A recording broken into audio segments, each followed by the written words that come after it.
Okay, so we're going to look at some collision problem examples, and the first one is a totally inelastic collision, so it's one where they stick together.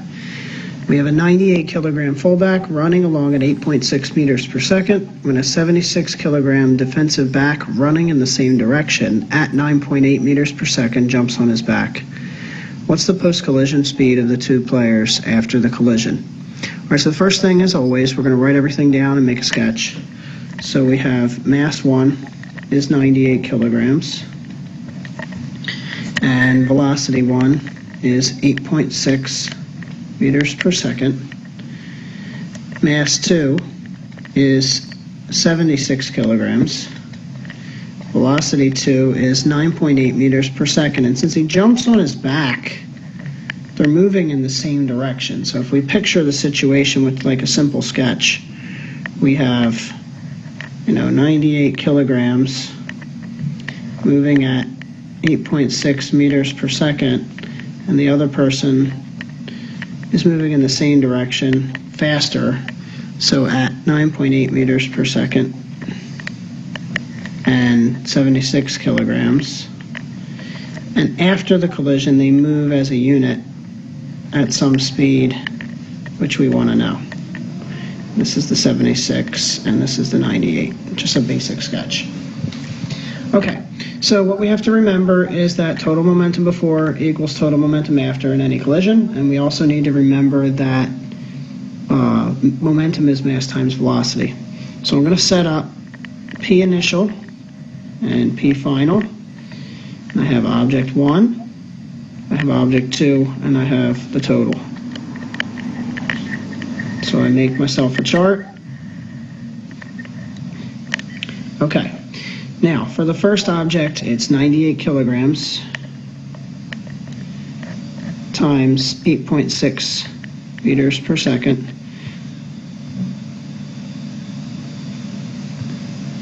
So if I put that in the calculator, I get 842.8. And for the second object, I have 76 kilograms times 9.8 meters per second. So that gives me 76 times 9.8 is 744.8.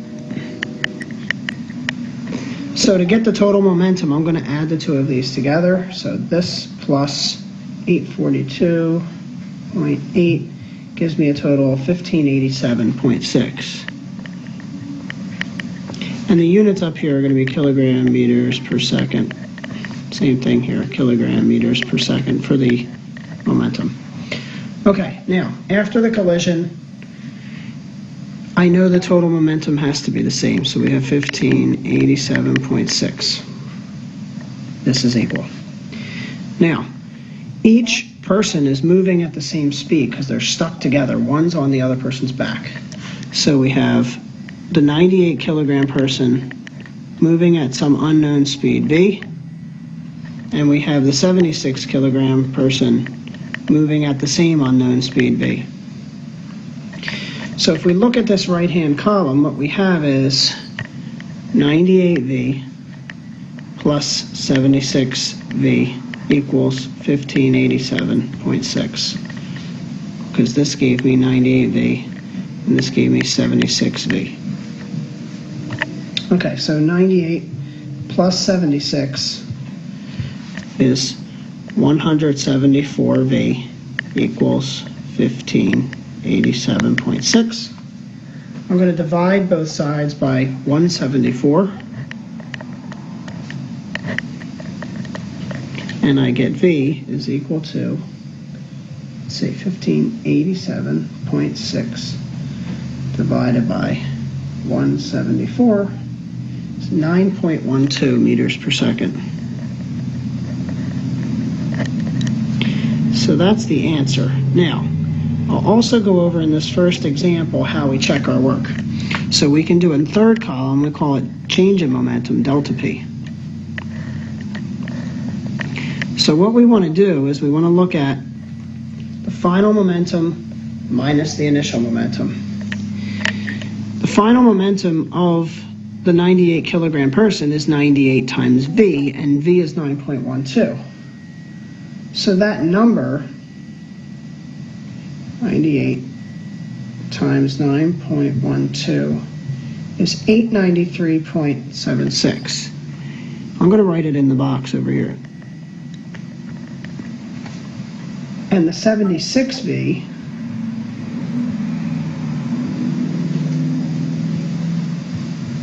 gives me 693.12.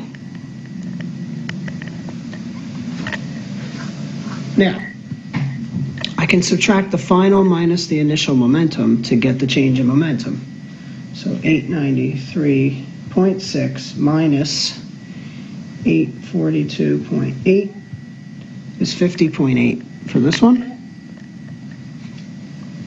And 693.12 minus 744.8 gives me negative 51.7.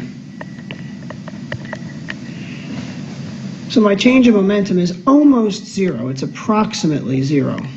The reason it didn't come out exactly is because I rounded my answers a little bit as I went through here. You can see that they're very close to the same. It should turn out that when you get delta P for each object and add them together, it should come out to approximately zero every time. Okay, in the next example, we have the 225 kilogram bumper car moving at 98 centimeters per second. It hits another car moving north at 28 centimeters per second, and they don't stick together. In this case, the 198 kilogram car is moving north at 71 centimeters per second after the collision. It says determine the velocity of the 225 kilogram car afterwards. So again, write down what we know. Mass 1, 225 kilograms. Velocity 1 is 98 centimeters per second. Now, you could convert this to meters per second if you wanted to, or we can leave it alone and keep it in centimeters per second, but our answer, if we don't convert, will be in centimeters per second, not meters. So just watch out for units here. Mass 2 is going to be 198, and it was moving at 28 centimeters per second.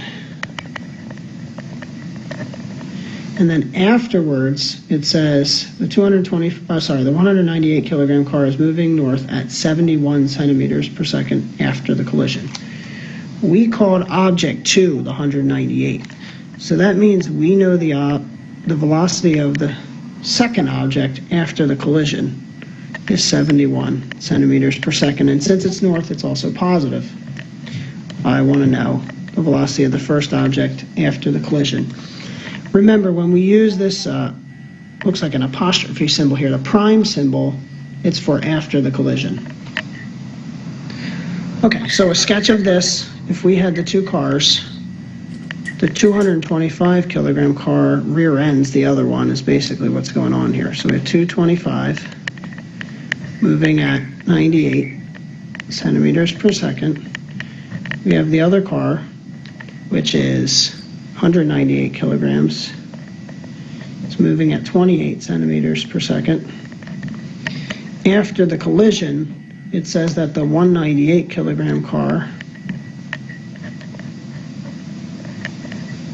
is moving at 71 centimeters per second to the north, so it's sped up. And we want to know what happened to this 225 kilogram car. So that's what we have going on. So again, we're going to set it up. We'll do P initial and P final. I'll make the chart a little bit bigger this time. Okay, so we have object 1, object 2, and total. Okay, so object 1 is 225 kilograms, and it's moving at 98 centimeters per second. So 225 times 98 is 22,050. And this is going to be kilogram centimeters per second. The second object is 198 kilograms, and it's moving at 28 centimeters per second.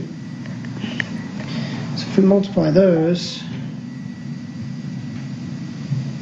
we get 5544. And if I add those together, I get 27,594. We know that that's got to be the same after the collision. Okay, now, after the collision, we also know that object 2 has a velocity of 71 centimeters per second. So what I can do here is 198 kilograms times 71,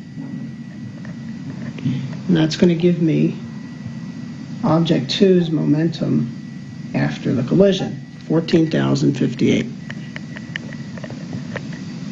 Object 1 is 225 kilograms, and it's moving at a speed that I don't know. So I'll call that 225v.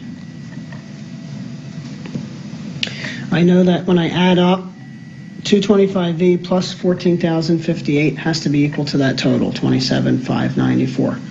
So 225v plus 14,058 equals 27,594. I'll subtract 14,058 from both sides. So 27,594 minus 14,058. I get 225v is equal to 13,536, and then divide both sides by 225.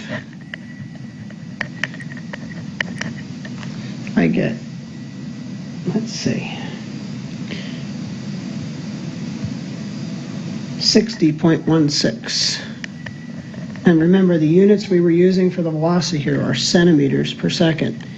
If it wanted the answer in meters per second, I would divide this by 100 and get 0.6016 meters per second.